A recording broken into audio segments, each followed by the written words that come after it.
with your counsel and might, with knowledge and fear of the Lord. And accordingly, may President Trump not judge by what he sees with his eyes, or decide by what he hears with his ears, or lean on his own understanding,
time already, many, many years. I want to start by thanking some of, and I call them friends, because, you know, you develop friendships and relationships when you're in battle and war, much more so than, gee, let's have a normal situation. With all that we've gone through, we've done, I think, more than any president and administration. And really, I say, for the most part, Republican congressmen, congresswomen, and Republican senators, we've done more than any administration in the first few years. You look at all of the things we've done. I watched this morning as they tried to take credit for the stock market from think of that. Let me tell you, if we didn't win, the stock market would have crashed. And the market was going up a lot before the election because it was looking like we had a good chance to win. And then it went up tremendously from the time we won the election till the time we took office, which was November 8th to January 20th. And that's our credit. That's all our credit. And leading up to that point was our credit because there was hope. And one of the reasons the stock market's gone up so much in the last few days is people think we're doing so well. They liked the State of the Union speech.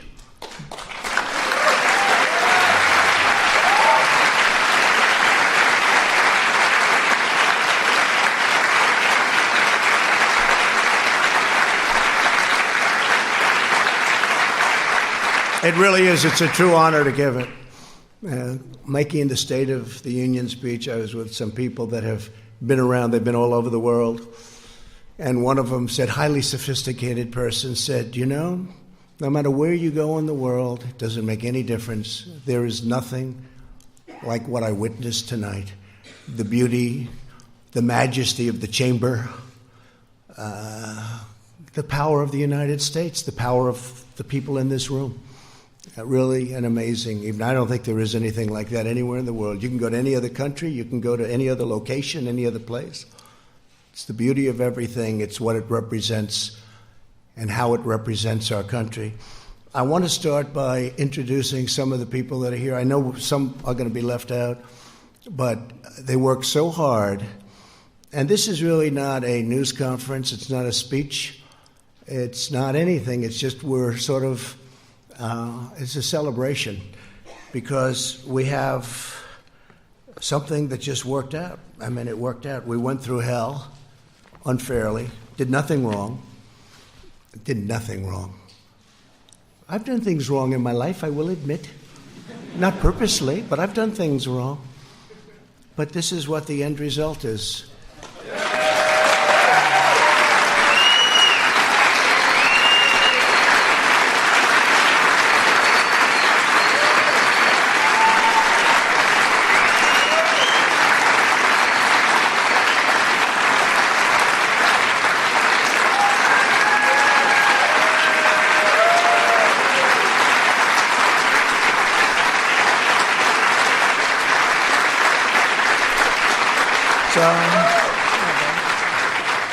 You could take that home, honey. Maybe we'll frame it.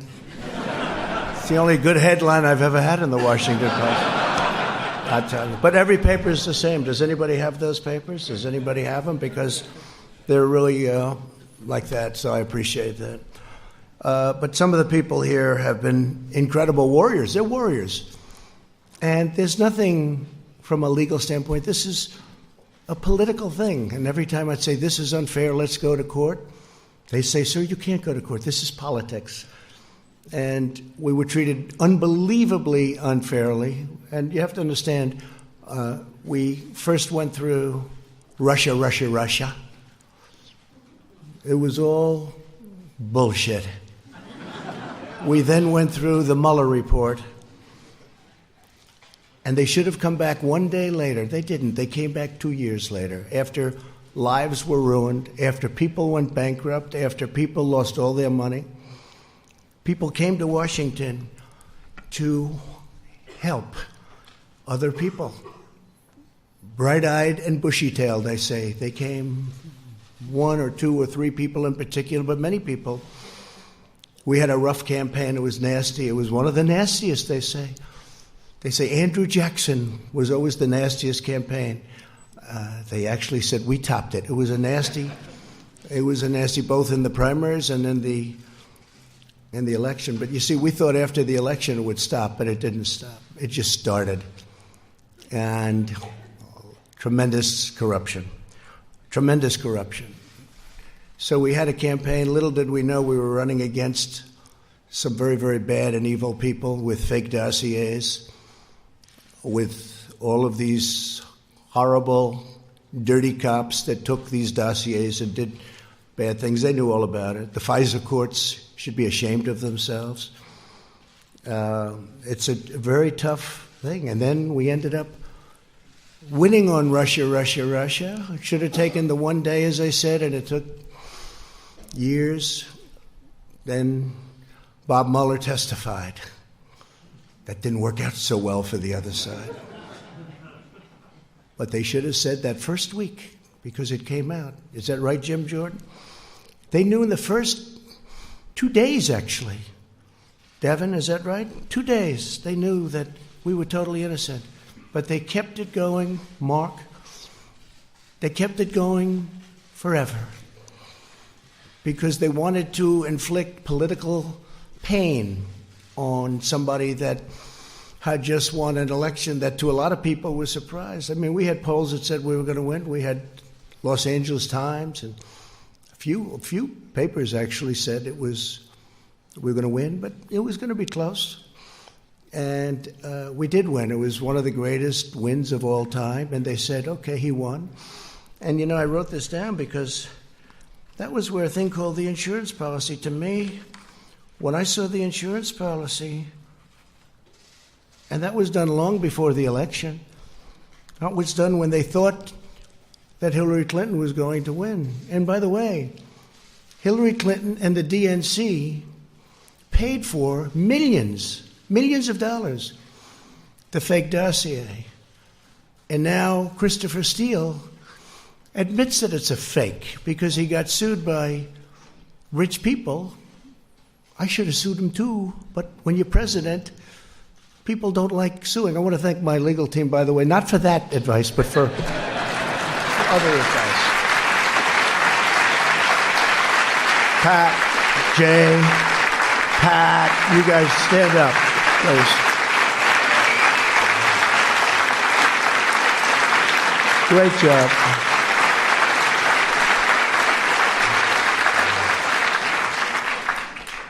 Right at the beginning, they said, sir, you have nothing to worry about. All of the facts are on your side. I said, you don't understand. That doesn't matter. That doesn't matter. And that was really true. They made up facts. A corrupt politician named Adam Schiff made up my statement to the Ukrainian president. He brought it out of thin air, just made it up. They say he's a screenwriter, a failed screenwriter. He tried to go into, unfortunately, he went into politics after that. Remember, he said the statement, which is a mob statement, don't call me, I'll call you. I didn't say that.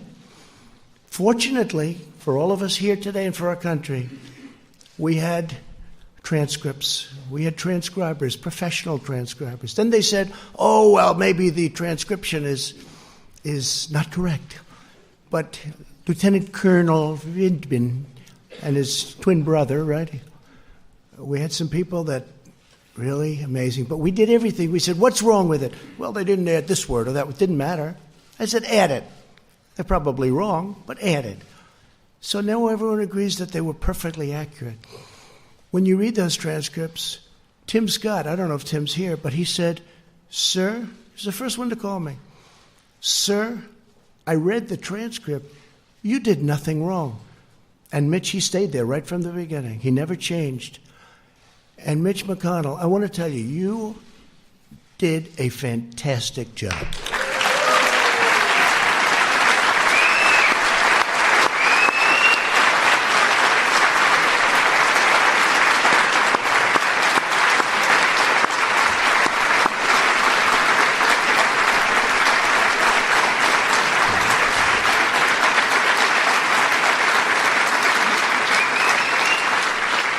Somebody said, Mitch is quiet.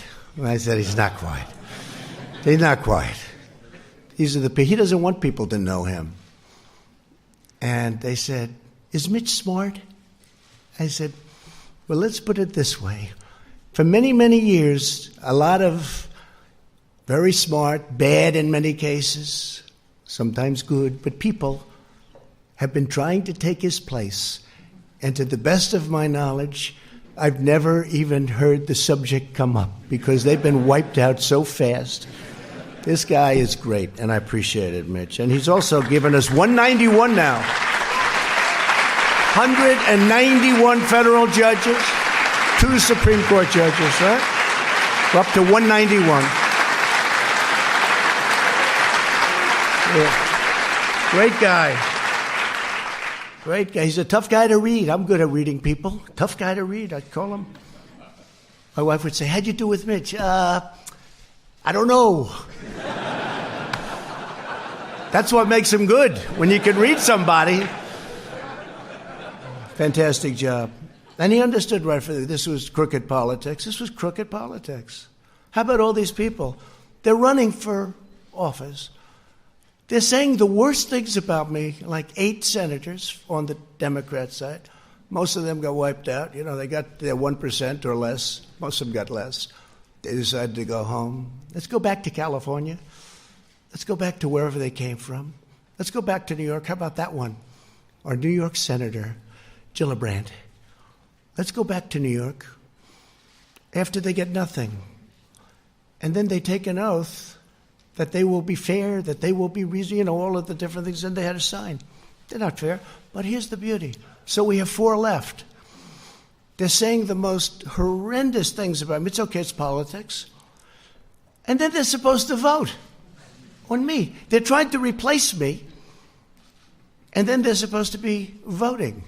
So I think it's incredible. But so, Mitch, I want to thank you very much. Incredible. And you have some of your folks here, and they're incredible people, and they've been right from the beginning. And again, you're out of session. Unfortunately, I only told these folks, let's do this today. We did a prayer breakfast this morning, and I thought that was really good. In fact, that was so good it might wipe this out. But by the time we finish, this will wipe that one out, those statements. I had Nancy Pelosi sitting 4 seats away, and I'm saying things that a lot of people wouldn't have said, but I meant every word of it. But we have some of the folks that are going to be leaving right after this, and they work hard, and they did work hard. Bill Cassidy, Senator. Stand up, Bill. What a guy. Great man. When I need to know about health insurance and pre-existing conditions and individual mandates, I call Bill, or I call Barrasso. We get those 2 guys, they know more than anybody. A man who just became a senator. He's a little bit like me. We have a couple of them. Very successful guy in business, and he said, what the hell? I'll run for the Senate from Indiana. And he ran, and I saw him on television destroying his opponent in a debate. I said, this guy could win, and I got behind him. And Mike Braun, you have done some great job. Thank you very much. Tough. Thank you. A man who got James Comey to choke, and he was just talking in his regular voice. He is the roughest man. He's actually unbelievable, and I appreciate the letter you sent me today. I just got it. But he's got this voice that scares people. People from Iowa can be very tough. We're doing very well in Iowa. But I'll tell you, Chuck Grassley, he's looking at Comey. Well, you tell me, what did you say? Now, he wasn't being rough. That was just the way he talked. And that was when Comey announced that he was leaking, lying, and everything else, right? He choked because he never heard anybody talk like that. You should have gone, I wish you got angry. You could have gotten the whole ball game. He would have said, I give up. Chuck Grassley is an incredible guy.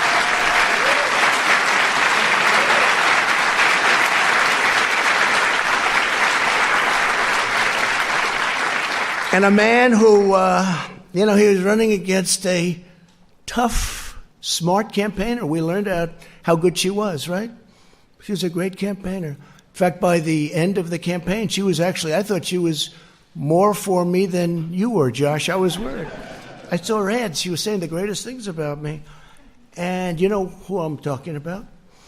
And I went to a great place, Missouri, and I said, who do you have to beat her? And they said, well, we have 4 people. I said, let me see them. I got to interview people. Can you imagine? I'm interviewing people for the United States Senate. This is what I do. Where have I gone?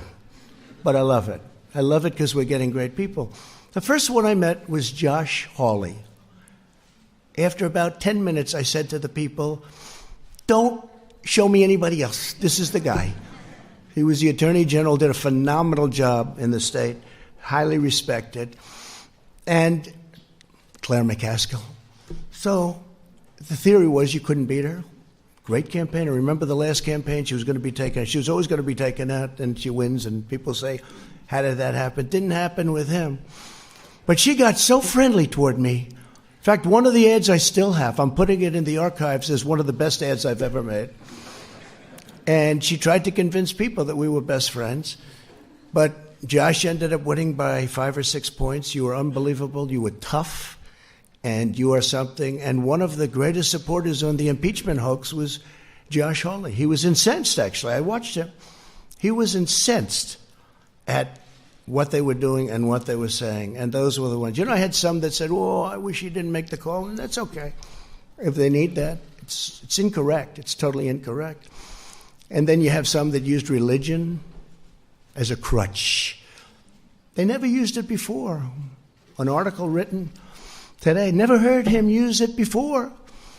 But today, you know, it's one of those things. But, you know, it's a failed presidential candidate, so things can happen when you fail so badly running for president. But Josh Hawley, I want to thank you. You were right from the beginning. Man, did I make a good choice. Thank you, Josh. Tremendous future.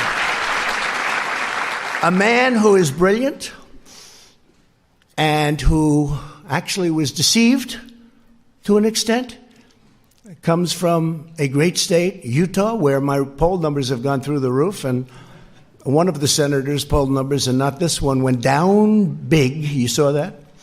You saw that, Mike? But Mike Lee is a brilliant guy. He's difficult. Whenever I sign bills, you know, we do sign a lot of legislation it's big and it's powerful, but it's sort of everybody has to approve it. And I see 99-1. 99-1. I say, don't tell me who's the one. Is it Mike? Yes. And he always has a good reason for it, too, by the way. But he's incredible. And right at the beginning, he knew we were right, Mike. And I appreciate it very much. You're just fantastic. And say hello to the people of Utah. And tell them, I'm sorry about Mitt Romney. I'm sorry. Okay? We can say that Mike Lee is by far the most popular senator from the state. But you've done a fantastic job, Mike, in many ways. In many ways. A young woman who I didn't know at all, but she's been so supportive, and I've had great support from other people in that state, and she's been so supportive, and she's been downright nasty and mean about the unfairness to the president. And Kelly Loeffler, I appreciate very much. Thank you. Great. She saw it very early on. And we have, I don't know if we have other senators here, but we got a hell of a lot of congressmen. I'll go over them quickly, but they have also been, you know, it helped when we won 197-0.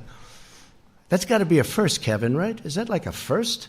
The Republicans have this image. See, I say Democrats are lousy politicians because they have lousy policy. Open borders, sanctuary cities, they have horrible policy. Who the hell can win? Oh, their new policy is raise taxes. They want to raise taxes. You know, all my life I wasn't in politics, but I'd say, if you're a politician, you want to say, we're going to lower taxes. They want to raise taxes. So they have open borders, sanctuary cities, raise everybody's taxes. Get rid of everybody's health care, 180 million people in the United States, and they're really happy. And we're going to give you a health care that's going to cost more money than the country could make in 30 years if it really does well.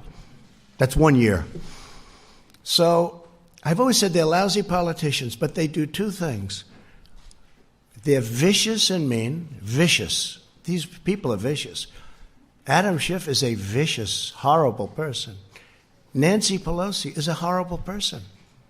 And she wanted to impeach a long time ago when she said, I pray for the president. I pray for the president. She doesn't pray. She may pray, but she prays for the opposite. But I doubt she prays at all. And these are vicious people. But they do two things. They stick together. Historically, I'm not talking now. They stick together like glue. That's how they impeached, because they had whatever the number is, 220 people. So if they don't lose anybody, they'll be able to impeach anybody. You could be George Washington. You could have just won the war, and they say, let's get him out of office. And they stuck together, and they're vicious as hell. And they'll probably come back for more, but maybe not, because the Republican Party's poll numbers, Mitch, have now gone up more than any time, I think, since 2004, 2005. And you know what happened then? But in normal times, decades, you would call it. That was a little unusual time. It was for a very short period. The Republicans' party's poll numbers and Donald Trump's poll numbers are the highest I've ever had them. So maybe they won't. It's no way to get your poll numbers up. It's not worth it. Because from my family standpoint, it's been very unfair for my family. It's been very unfair to the country. Think of it. A phone call. A very good phone call. I know bad phone calls. This is a phone call where many people, I think Mike Pompeo was probably on the call. Where's Mike? Mike Pompeo was on the call. Many people were on the call. I know that many people. They even have apprenti, bringing up an old favorite word of mine, the apprentice. They have apprenti. They have people on these calls. And I know there are many, when I speak to the head of a nation, and they have many people on. I mean, also, do you think they're just, in the case of Ukraine, he's a new president. He seems like a very nice person, by the way. His whole thing was corruption. He's going to stop corruption. We even have a treaty, 2001, 1999. It's a treaty, signed treaty, that we will work together to root out corruption in Ukraine. I probably have a legal obligation, Mr. Attorney, to report corruption. But they don't think it's corrupt when a son that made no money, that got thrown out of the military, that had no money at all, is working for $3 million up front, $83,000 a month, and that's only Ukraine. Then goes to China, picks up $1.5 billion. Then goes to Romania, I hear, and many other countries. They think that's okay. Because if it is Ivanka in the audience? Is Ivanka here? Boy, my kids could make a fortune. They could make a fortune. It's corrupt. But it's not even that. It's just general corruption. And the other thing is mentioned in the call, and something that I've told Mike Pence, our great vice president, I would tell him all the time. And I told him when he went on the trip, because he was over there. He never mentioned anything about this when you had your meeting. It's a terrible thing. But I told Mike, I said, Mike, we're giving them money, and, you know, you're always torn about that, because we have our country to build, we have our cities to build, and our roads to fix. But we're giving them money. Tell me, why isn't Germany paying money? Why isn't France? Why isn't United Kingdom paying money? Why aren't they paying money? Why are we paying the money? Is that a correct statement, Mike? I say, find out what the hell's going on. And I told that to all of my people, OMB. I said, I asked that question. How much is Germany paying? Why isn't Germany paying? Why is the United States always the sucker? Because we're a bunch of suckers. But that's turning around fast. But it makes it harder when stuff like this happens, because you want to focus, and you want to focus perfectly. Think what we could have done if the same energy was put into infrastructure, prescription drug prices. Think of what we could have done. And I'm now talking both sides. Think of what we could have done. if we had the same genius, because it's genius, I will say it's genius on the other side, maybe even more so, because they took nothing and brought me to a final vote of impeachment. That's a very ugly word to me. It's a very dark word, very ugly. They took nothing. They took a phone call that was a totally appropriate call. I call it a perfect call, because it was. And they brought me to the final stages of impeachment. But now we have that gorgeous word. I never thought a word would sound so good. It's called total acquittal. Total acquittal.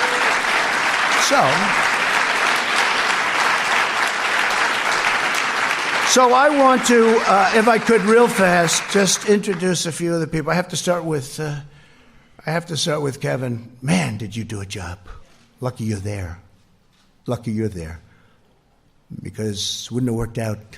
If you don't have the right people, I'll tell you, Kevin McCarthy has done an incredible job.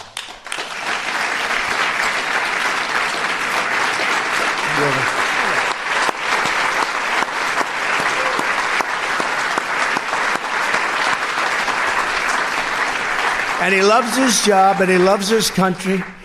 Tell you what, Mitch and Kevin, they love what they do. Now, Mitch wouldn't even tell you he liked it. Say, Mitch, do you like it? I don't know. He's the greatest poker player, right? Kevin will say, I love it, right? And I will say that you're going to be Speaker of the House because of this impeachment hoax. I really believe it. I really believe it. And I'm going to work hard on it. I'm going to try and get out to those Trump areas that we won by a lot. And, you know, in 2018, we didn't win. We just won 2 seats in North Carolina, 2 wonderful seats in North Carolina that were not supposed to be won. But I went and I made speeches, and we had rallies, and we did a great job, and we won. We took 2 seats. Nobody writes about that. If we lost them, it would have been the biggest story of the year. But we're going to go. We're going to do a job, and we're going to win a lot of seats. We're going to win a lot of seats. People are very angry that Nancy Pelosi and all of these guys, I mean, Nadler, I know him much of my life. He's fought me in New York for 25 years. I always beat him. And I had to beat him another time. And I'll probably have to beat him again. Because if they find that I happen to walk across the street and maybe go against the light or something, let's impeach him. So I'll probably have to do it again because these people have gone stone cold crazy. But I've beaten them all my life. And I'll beat them again if I have to. But what they're doing is very unfair. Very unfair. So Kevin McCarthy has been great. So a few names, right? And there'll be a few you forget. If you want, you can raise, and I'll say, great, love to have you, wonderful. But we're going to do the best we can. And I have my cabinet, but my cabinet's different. I appoint them, okay? I didn't see all of them helping so much. You know, they were running their various bureaucracies, right? Now, my cabinet's great, and they're all here. But today is the day to celebrate these great warriors, right? These are great warriors. They really fought hard for us. And so I'll start. Kelly Armstrong, North Dakota. Kelly, thank you. Great job. Great job. Jim Banks of Indiana. Jim, thank you. Great job. Andy Biggs. Where's Andy? Boy, oh boy, Andy. He got... There's a guy. He's tough. I hear we're doing well in Arizona, huh? It's going good, yeah? I think so. I think I saw a poll that was very good. For me, I think we have to make sure Martha's going to do. I think Martha's going to do good. But we have some states that are going to be not easy. But Arizona's been great. And we're stopping illegal aliens from coming in. We're putting up walls. New Mexico, too, a state that's never been in play for Republicans, is totally in play, right? Nevada's really looking good. We're doing well.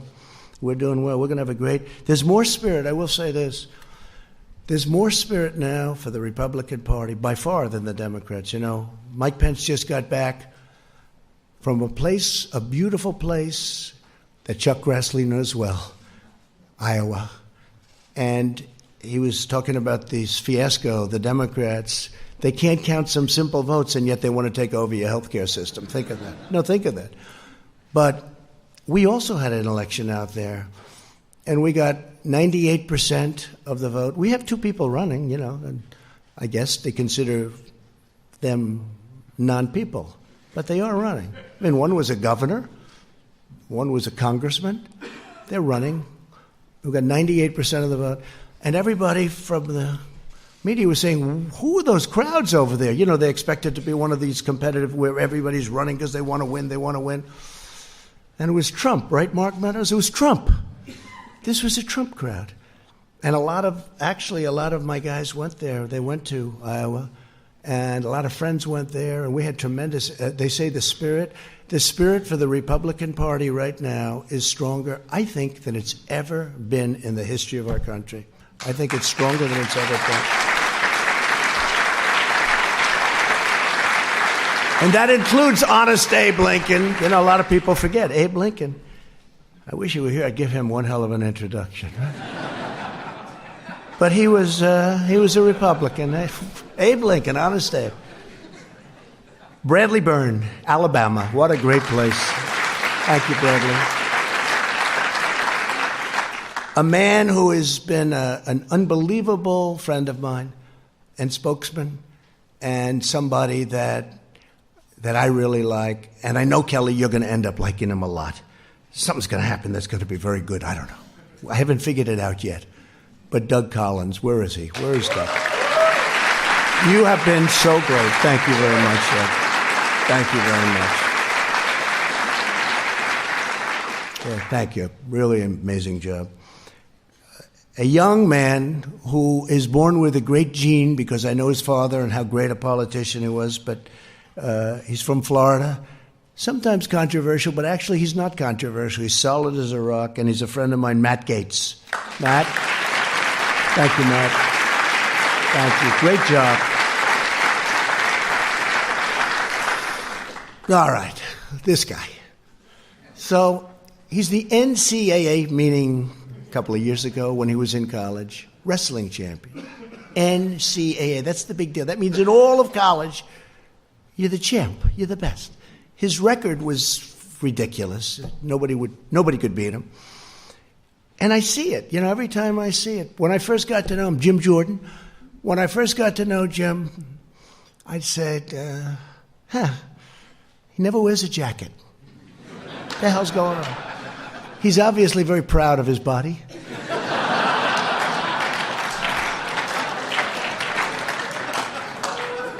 And they say where he works out, you know, with the congressmen, senators, they say when Jim works out, even though he's not as young as he was, but he works out, the machine starts burning down. You know, it's just a different form of a workout than us, right, Sonny? And there he is. Look at that guy. But one day I'm looking, and he looks tough, and I'm looking at those ears. And I say, those ears have something going on there. I said, did you ever wrestle? Yeah, I did. But he doesn't talk. But I checked. This guy was a champion, top wrestler. And when I had I had all of the teams. And by the way, your Super Bowl champions are coming, I think next week or soon, very soon. And every one of them want to be here. And the coach loves us. The coach is great, Andy Reid. And every one of them want to be here. We have, people love it. But we had all of the NCAA championship teams here. They had the golf, the basketball, they had every team here. And one of the teams was wrestling. The wrestling team was at Penn State. And Penn State won the title. They have a great team. And I walked up with Jim, and it's like I didn't exist. Those wrestlers, they grabbed him. They loved Jim Jordan, and we love you too, because you are some warrior.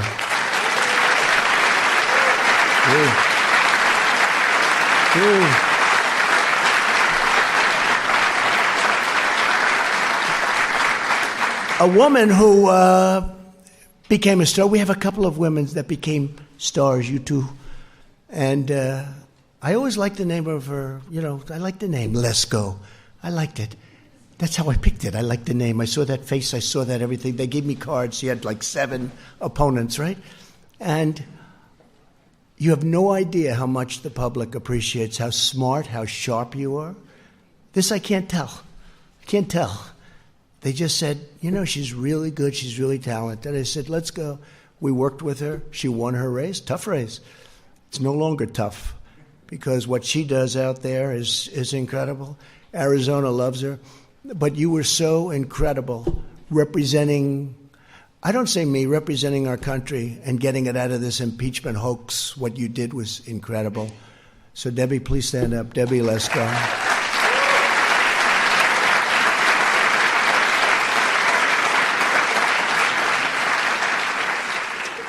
A man who I became very friendly with. I don't know why. Do you ever have where, I'll ask the media, certain people call, you take their calls. Other people call, if they don't have information, they won't take anybody's call. But other people call, and you don't. This is a guy, he's just a very special guy. His wife, I actually like better than him, to be honest. Because he doesn't know that I know that he didn't actually support me right from the beginning, but she did. And on my worst day, right? On my worst day, my worst.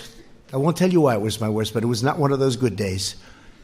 She got on a bus, got many other buses, and women all over North Carolina, and they toured North Carolina.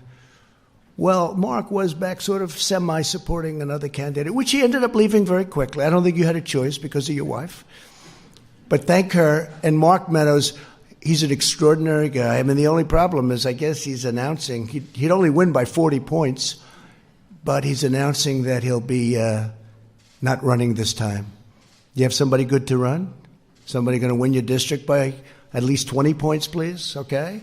But he's a tremendously talented man, not just as a politician. As a human being, he's incredible. And during these horrible times, I mean, the way he worked, and Jim and all of you guys, the way they worked was so, it was like their life was at stake. So many.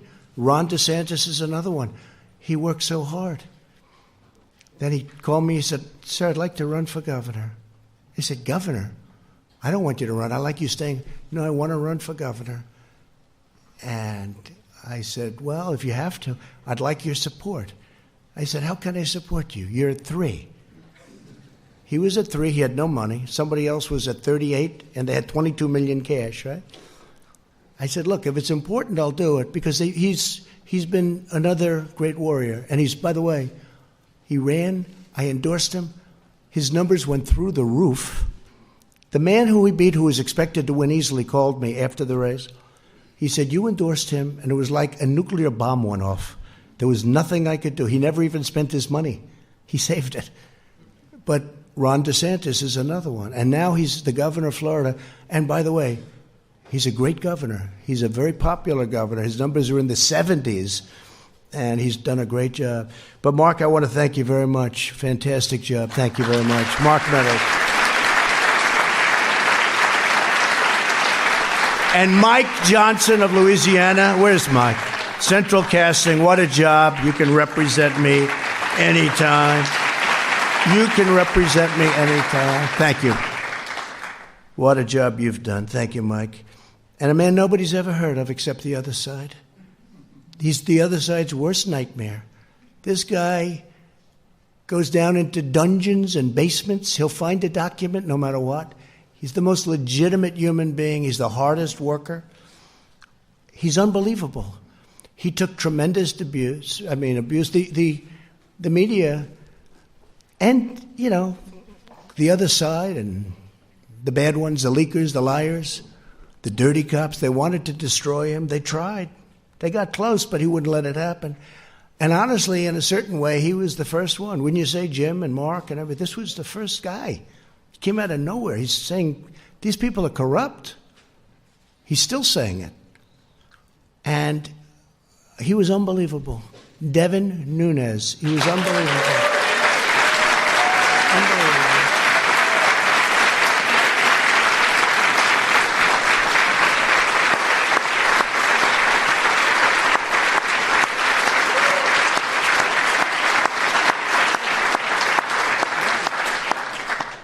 So true, Devin.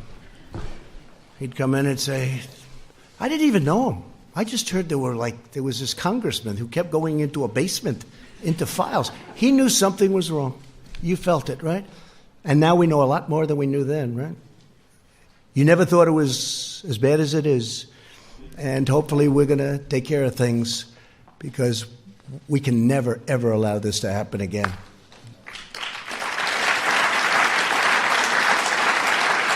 Scott Perry of Pennsylvania. Scott, thank you. Thank you, Scott. Really great. And you're doing very well over there, by the way. Just so your numbers. A man who is central casting. If I'm going to pick Perry Mason, I'm going to do a remake of Perry Mason. Other than Bill Barr, I picked this guy, but I have to say I picked Barr. I picked Barr first, right? John Ratcliffe, right? But I have to tell you, if we're doing a remake of Perry Mason, the man I get, there's nobody in Hollywood like this, John Ratcliffe, right? Stand up, John. Such a great lawyer. Incredible guy, incredible talent, but just a great lawyer, and we appreciate it. He gets on that screen, and everyone says, I agree. The other side folds up so fast. We'll probably be using a lot of you in the next year. But you have been fantastic, John. We appreciate it. Thank you very much. A man who's braver than me and braver than all of us in this room. He got whacked. He got whacked. My Steve, right? I went to the hospital with our great First Lady that night, right, honey?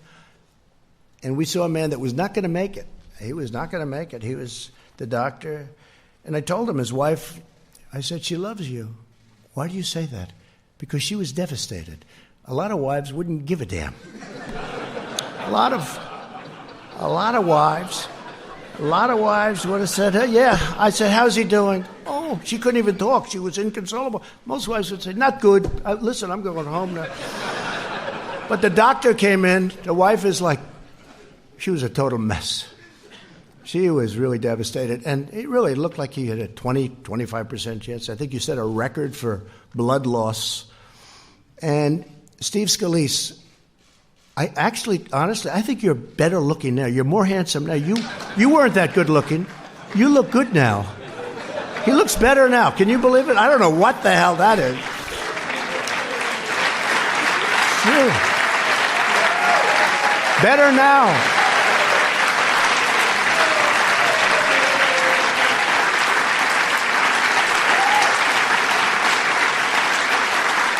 What a guy.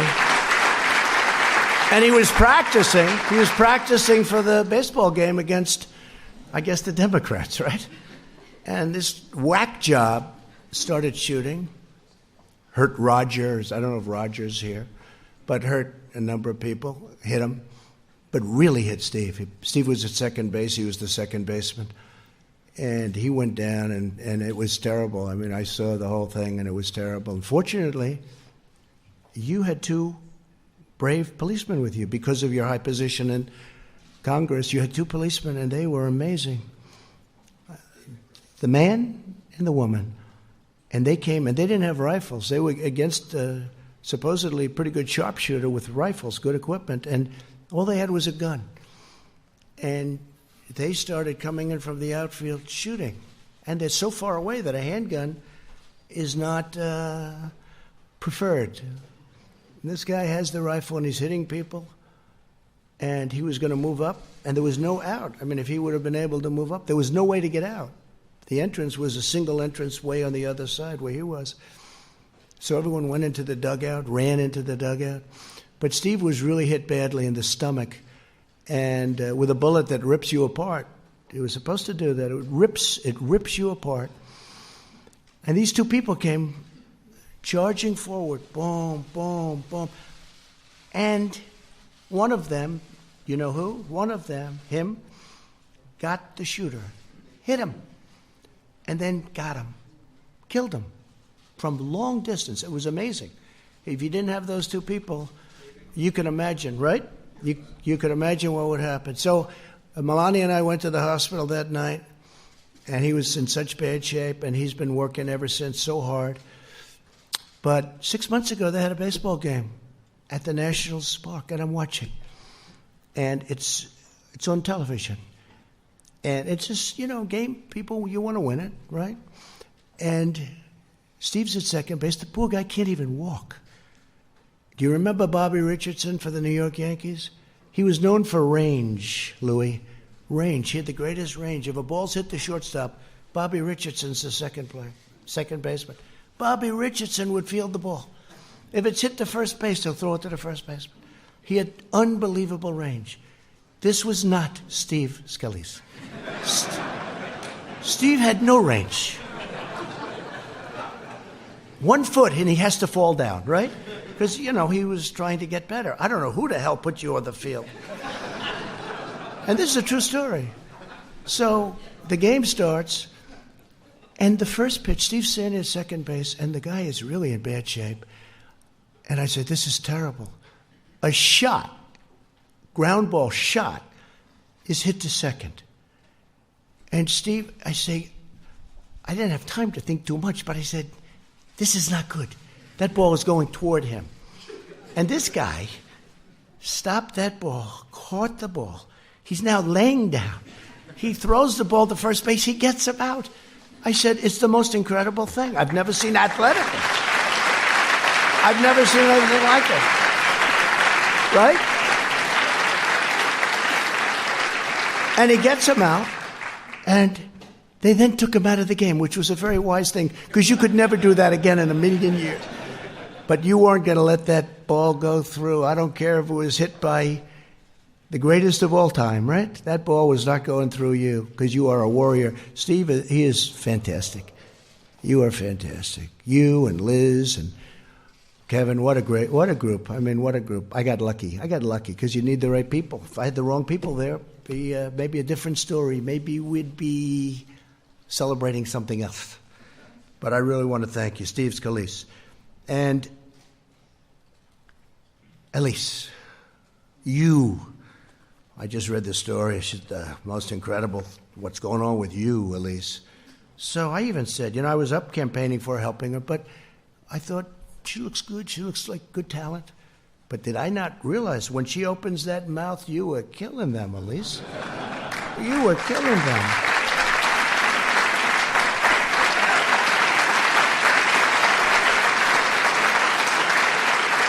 Elise, and there's a big story in the New York Post. I love the New York Post because they treat me well. There aren't too many of you that do, but today you're treating me well. I even had a great headline. New York Times, Washington Post. I had all these great headlines. Maybe we should just end it right there. But you had the greatest story yesterday in the Post. The people from all over the country are contributing to her campaign. They were so enthralled with the way you handled yourself, what you said, the way you said it. And I'll always be your friend. I think it's really an amazing story. What a great future you have. What a great future. Thank you. First Lady agrees, by the way. First Lady agrees. And Michael Turner, you can represent me anytime. Where's Michael? Where is he? Well, you can represent me. How good were you? There's another Perry Mason type, I think, right? What do you think, John? But Michael, you were fantastic, and we appreciate it. Brad Wenstrup. Where's Brad? Brad. Great. It's a big day for lawyers. You notice only the lawyers stayed. All the lawyers stayed behind. Lee Zeldin, how good are you? How good are you? Man.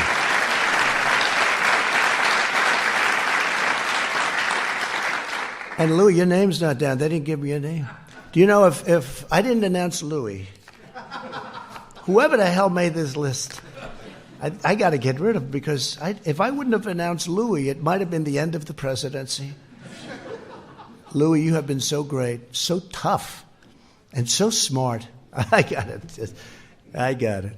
But Louis has been amazing. He's a tough guy. He's a smart guy. He's streetwise like crazy. We love Texas. And we're with you all the way, Louis. We're with you all the way. Thank you very much.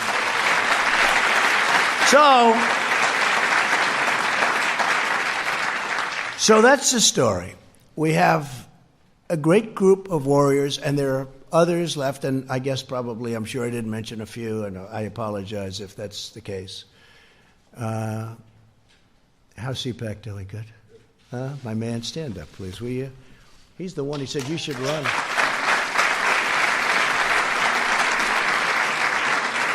Right? Matt said, it's like 5 years ago, 6 years ago, and I made a speech, and then they do some kind of a straw poll. Who made the best speech? And he said, I made the best speech. Oh, with all these professional, I hate to say this, with all these professional politicians, they voted by far the best speech was Trump. He calls me, he says, you should run for politics. I say, what do I know about politics? But you know what? We learned quickly, and our country has never done better than it's doing right now. So it's pretty good. But thank you, Matt. Great. Say hello. So that's the story. We've been treated very unfairly. Fortunately, we have great men and women that came to our defense. If we didn't, this would have been a horrific incident for our country. When you have Lisa and Peter, the lovers, the FBI lovers, I want to believe the path you threw out for Deputy Director Andrew McCabe. That's the office. There's no way he gets elected, meaning me. There's no way he gets elected. This is Peter to Lisa. He's probably trying to impress her for obvious reasons. There's no way he gets elected. But I'm afraid we can't take the risk. Now think of this. In other words, if I get elected, two lowlifes, they can't take the risk. They can't take the risk. Think of it. And that's where it came up, the greatest word of all, insurance policy. So he says, but I'm afraid we can't take the risk. She may lose. It's like an insurance policy. In the unlikely event you die before you're 40. In other words, if I won, they were going to do exactly what they did to us. They were going to try and overthrow the government of the United States, a duly elected president. And if I didn't fire James Comey, we would have never found this stuff. Because when I fired that sleazebag, all hell broke out. They were ratting on each other. They were running for the hills. Let's see what happens. Let's see what happens. It's in the hands of some very talented people. We're going to have to see what happens. But I can tell you, in my opinion, these are the crookedest, most dishonest, dirtiest people I've ever seen. They said, this is struck. God, Hillary should win 100 million to 1. This is about me. This is an agent from the FBI. Look how they let her off. 33,000 emails deleted. Nothing happens to her. Nothing happens. It's unbelievable. But think of that. God, Hillary should win. These guys are investigating Hillary. Then they go to work for Mueller, the two of them. And when Mueller found out that everybody knew that they were 100% this way, he let them go. But they deleted all of their emails and text messages. So when we got the phone, they were all deleted. Could you imagine the treasure trove? They illegally deleted. So they left Bob Mueller.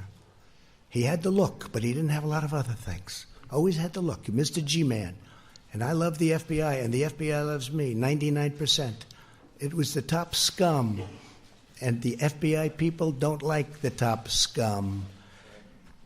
So think of that, 100 million to 1, and he's investigating me. And then, God, Trump is a loathsome human being, isn't he? These are the people looking at me. I'm really not a bad person. And Page said, yes, he's awful. How would you like to have that? This is the good stuff. This stuff 100 times worse than that. These are all dirty people. And now, I just heard that they're suing the United States of America because they were interfered with. Not going to let it happen. Just not going to let it happen. We cannot let this happen to our country. Can't. So, I'm going to leave now, and I don't know if any of you have anything to say. You could say it, but this is sort of a day of celebration because we went through hell. And I'm sure that Pelosi and crying Chuck. I've known this guy all the time. The only time I ever saw him cry was when it was appropriate. Known him for a long time, crying Chuck. But I'm sure they'll try and cook up other things. They'll go through the state of New York. They'll go through other places. They'll do whatever they can. Because instead of wanting to heal our country and fix our country, all they want to do, in my opinion, it's almost like they want to destroy our country. We can't let it happen. Jim Jordan, did you want to say something? Go ahead. Huh? Mark? I wanted to just say that this reflection today, it's a small reflection of the kind of support you have all across the country. We've got your back. Well, thank you. Thank you. Thank you.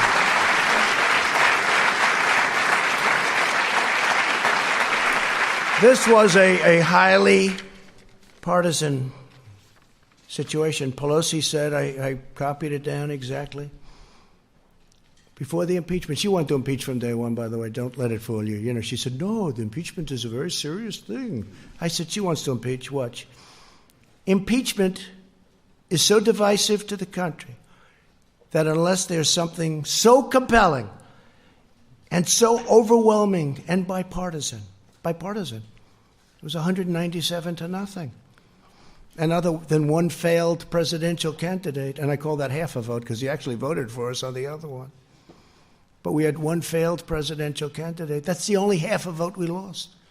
So we had almost 53 to nothing. We had 197 to nothing.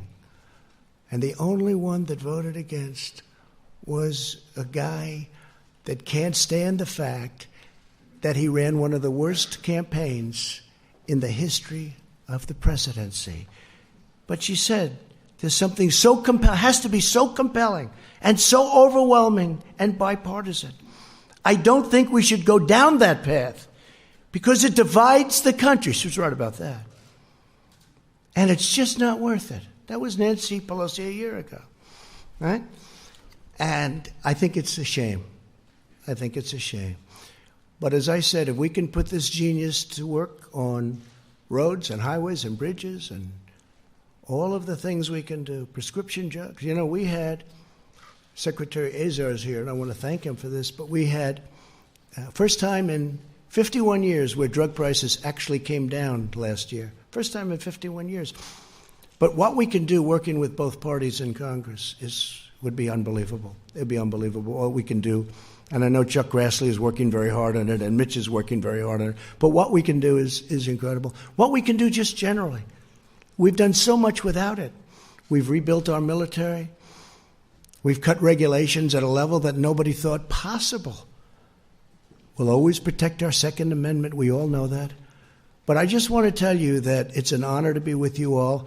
I want to apologize to my family for having them have to go through a phony, rotten deal by some very evil and sick people.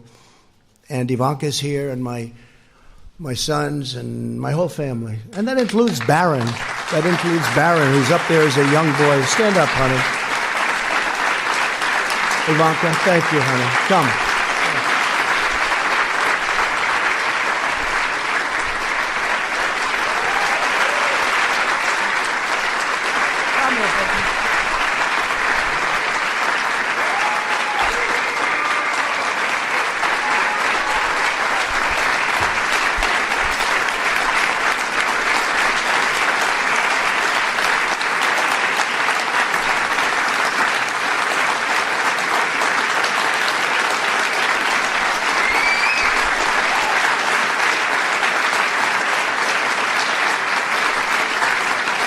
So I just want to thank my family for sticking through it. This was not part of the deal.